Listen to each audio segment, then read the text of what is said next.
tadi siang kan sudah Bang Minolas juga akhirnya udah ngomong.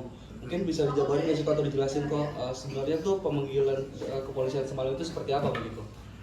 Jadi saya itu dapat surat ya dari Polres Jakarta Selatan begitu kan, untuk undangan klarifikasi sebagai saksi begitu.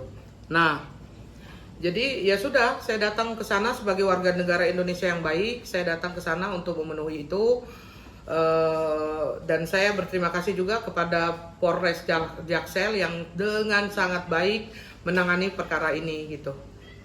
Mungkin bisa dijelaskan kok itu atas laporan siapa dan kapan mungkin kok? Jadi sebenarnya begini, saya ceritakan lagi ya, kemarin itu saya tidak mau up sebenarnya karena saya pikirkan ya sudahlah biar di belakang saja.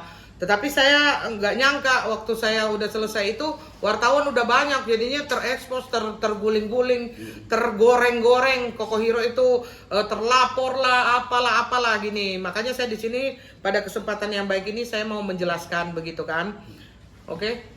Oke, Prof, sedikit aja kronologi sehingga pada akhirnya masuk ke ranah kepolisian gitu, sedikit ya.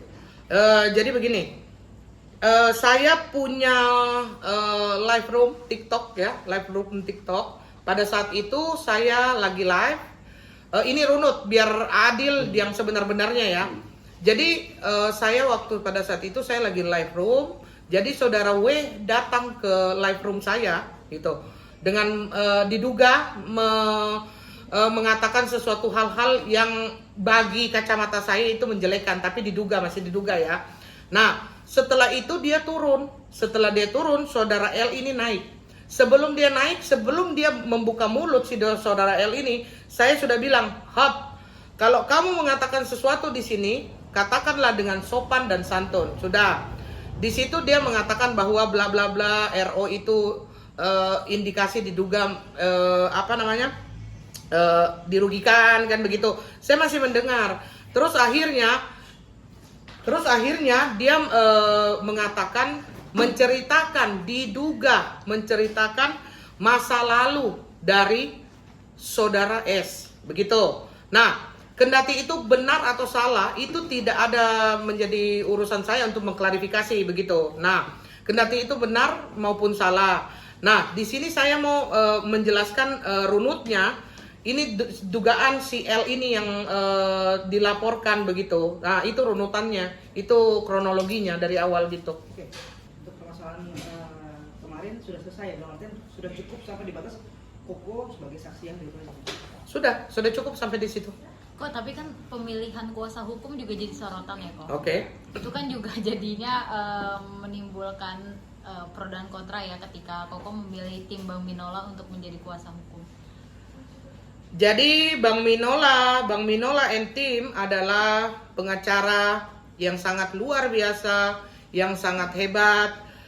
Saya menjadi kliennya dia secara profesional dan dia menjalankan dengan sangat profesional begitu. Dan Bang Minola itu adalah pengacara yang dalam menerapkan membela kliennya itu sesuai dengan hukum pasal-pasal yang ada di negara kita. Dan Bang Minola itu setiap dia berbicara, dia selalu menyajikan fakta dan data. Dan menurut saya Bang Minola itu adalah abang pengacara saya yang begitu kerennya lah. Jadi kenapa saya memilih memakai jasanya Bang Minola. Oke, berarti mematahkan bukan karena memang ada sesuatu ya, Mbak? Begini, kalau orang bilang kenapa sih orang cuman saksi aja harus didampingi? Saya kan bukan orang hukum, begitu. Saya bukan orang hukum, jadi ketika saya ada didampingi oleh orang hukum, why not, gitu. Kecuali saya perginya bukan ke kantor polisi ya, saya perginya ke kafe-kafe aja pengacara baru saya salah. Kalau saya ke kantor polisi membawa pengacara, mau saya jadi saksi, mau saya jadi apakah, ya kan wajar gitu, tidak ada masalah begitu.